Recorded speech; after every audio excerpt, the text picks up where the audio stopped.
அண்ணன் சீமான் அவர்கள் சொல்றாங்க தகப்பா அப்படின்னு. தகப்பா அண்ணன் சீமான் அவர்களே பிப்ரவரி 14, 1998 உங்களுக்கு தெரியாது, பாஷா மைசூர்ல போய் வெடிமருந்தை வாங்கிட்டு வர்றாரு. மைசூர்ல, கோயம்புத்தூர்ல வெடிச்சது, மைசூர்ல இருந்து வந்தது. 50 பேர் சாவறாங்க, 250க்கு மேற்பட்டவர்களுக்கு படுகாயம். 50 பேர்ல அப்பா இல்லாத பிறந்தாங்களா? 50 பேருக்கு அப்பா இல்ல இல்லைங்களா? 50 பேருக்கு அப்பா இல்ல, இவருக்கு மட்டும்தான் அப்பா. அந்த 250 பேர் யாரு வந்து படுகாயம் அடைந்து கண் இல்ல, காது இல்ல, கால் இல்ல, வாய் இல்ல, பேச முடியாது, இன்னும் ஸ்பைனல்ல வந்து அந்த பார்லஸ் அந்த இது இருக்கு, ஷார்ப்னல் சொல்லுவாங்க. அவங்களுக்கெல்லாம் ஆணி, அவங்களுக்கெல்லாம் ஸ்பைனல் கார்டு இல்ல, தண்டுவடத்துல. பாஷா அவங்க உங்களுக்கு அப்பா. ஓட்டு பிச்சை எடுப்பது எப்படி என்று உங்களிடம் கற்றுக்கொள்ள வேண்டும். ஓட்டு பிச்சை. இன்னொருத்தர் வந்தார், யாரு? தனியரசு. அண்ணே, நீங்க கோயம்புத்தூர் வந்ததுக்கு என்ன பண்ணிருக்கோம்னா, உங்க கட்சி பேர் சொல்ற நல்லா கேட்டுங்க, கொங்கு வெள்ளாளர் கவுண்டர் பேரவை, இதான் உங்க கட்சி. உங்க மாநில தலைவரை தூக்கிட்டு வந்து இங்க நிறுத்தி இருக்கோம், எஸ்பி ராஜேந்திரன்.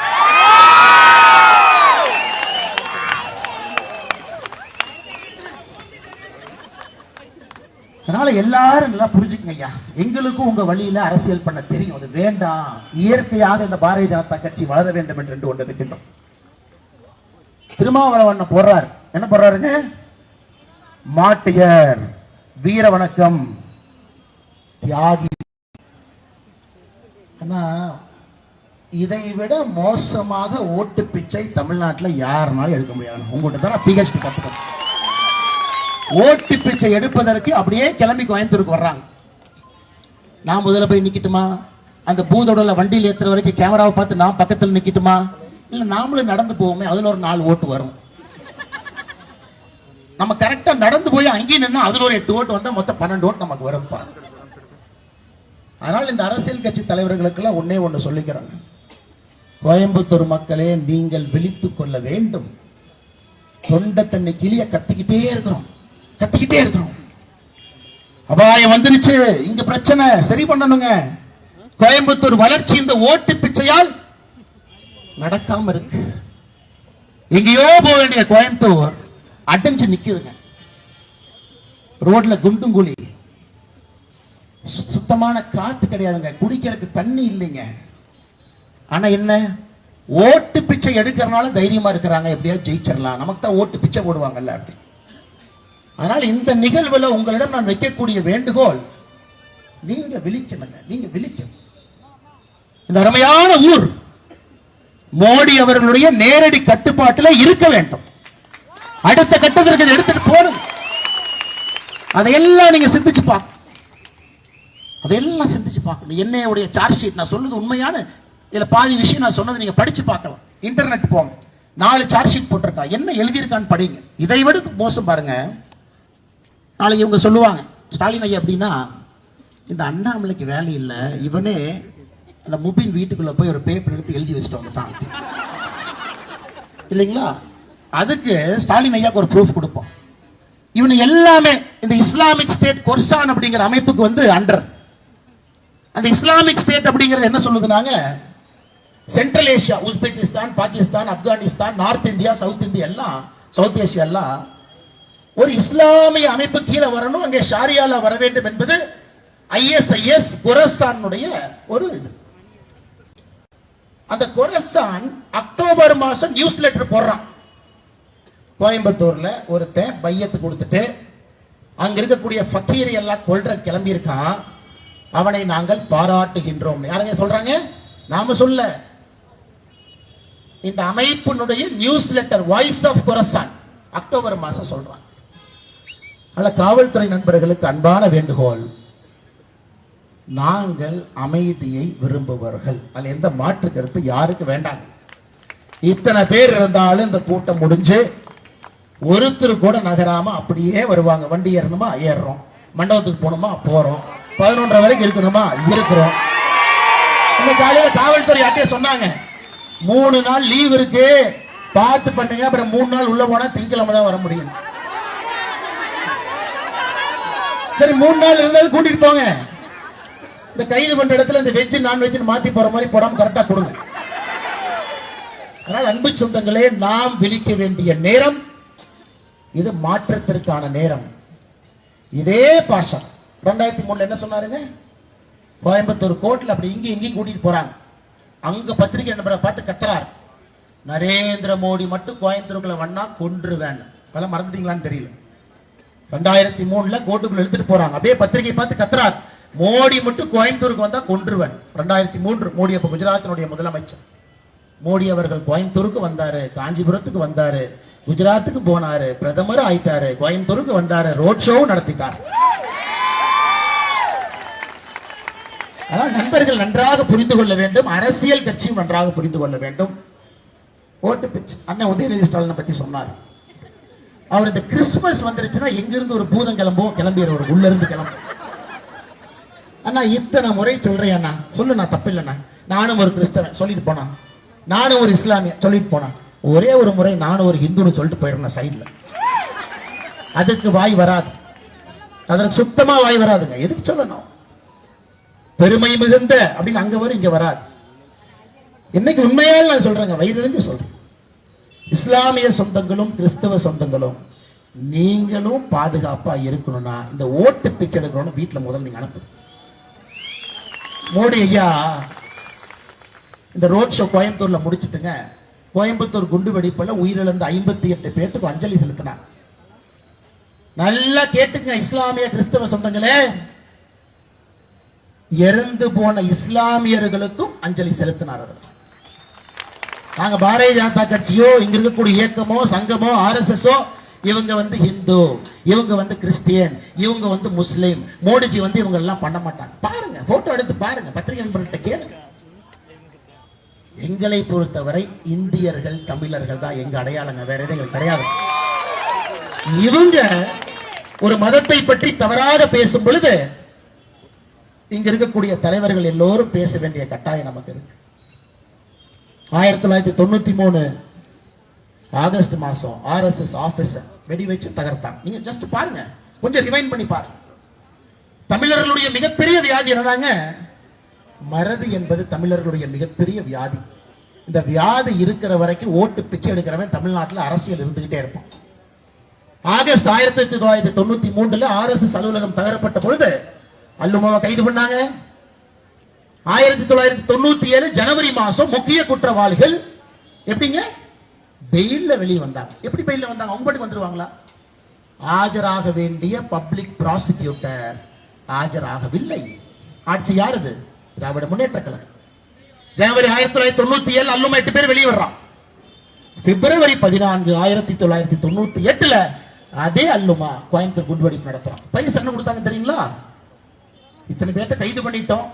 2009 அண்ணா நூற்றாண்டு விழால அதுல ஒரு 9 பேர்த்த நிரபராதி விடுதலை பண்ணி விட்டு 9 பேர் சேர்த்தியாச்சு.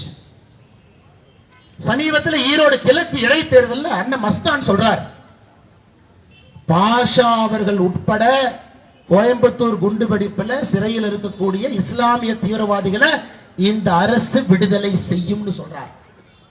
இந்த வேலையில்லாத பாரதிய ஜனதா கட்சி, இந்த வேலையில்லாத தலைவர்கள் தொண்டர்கள் ஆளுநரை போய் பார்த்து மனுவை கொடுத்து அதை நிறுத்தி வச்சு பெரிய பஞ்சாயத்தாய் நிறுத்தி வச்சாங்க. ஆனால் அன்பு சொந்தங்களே, நாம் இங்கே ஒருங்கிணைத்திருக்கின்றோம், இது முக்கியம். கோயம்புத்தூர்ல காவல்துறைக்கு ஒரு மெசேஜ் கொடுத்திருக்கோம், ஐயா நேர்மையா இருக்கு. பிஜேபிக்கார 2 பேர் வந்து திமுக ஆட்சி சரியில்லைன்னு ஒரு ப்ரொடெஸ்ட் பண்ண வந்தா 2 பேர்த்த வீட்டில் அரெஸ்ட் பண்றீங்க.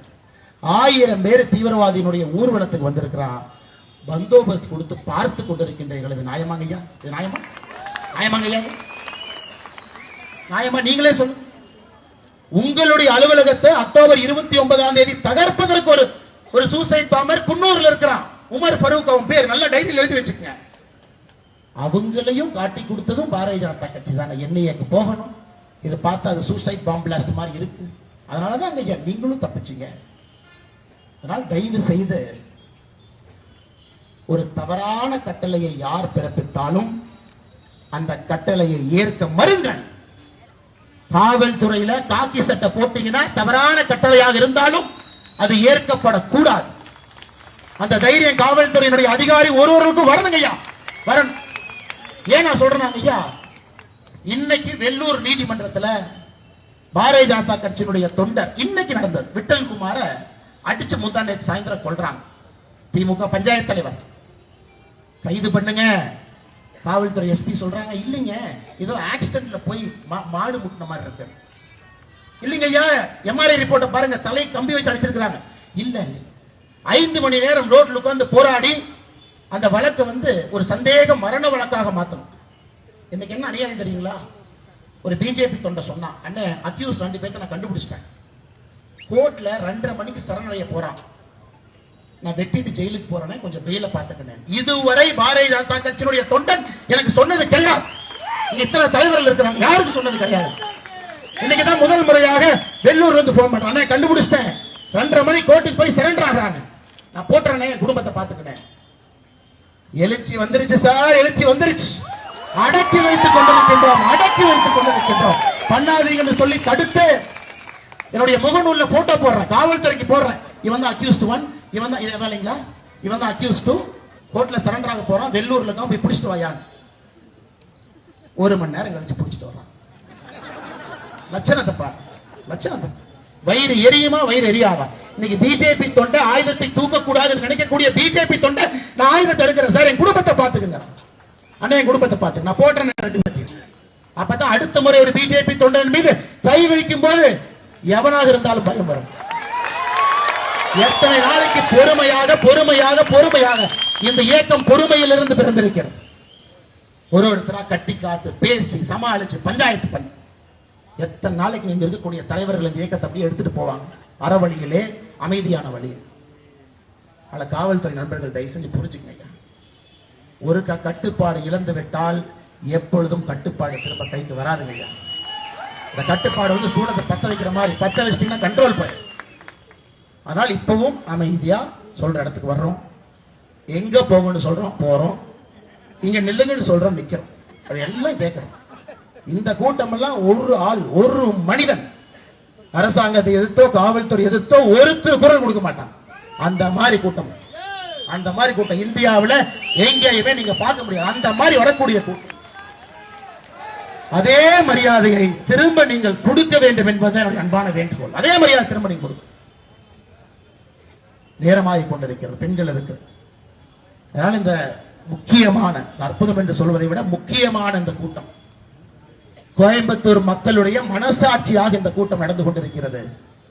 இங்க வந்திருக்கக்கூடிய எல்லாருக்கும் தெரியும், கைது பண்ணுவாங்க. நேற்று வரைக்கும் அண்ணே உக்கடமா தெரியல, அண்ணா இங்கேயா தெரியல, அண்ணா அங்கேயா தெரியல, அண்ணா வரும்போதே கைது பண்ணுவாங்களா தெரியல. காலையில KP ராமலிங்க அண்ணன் ராசிபுரத்துல வீடுங்க, இன்ஸ்பெக்டர் 8:30 மணிக்கு வந்தார்.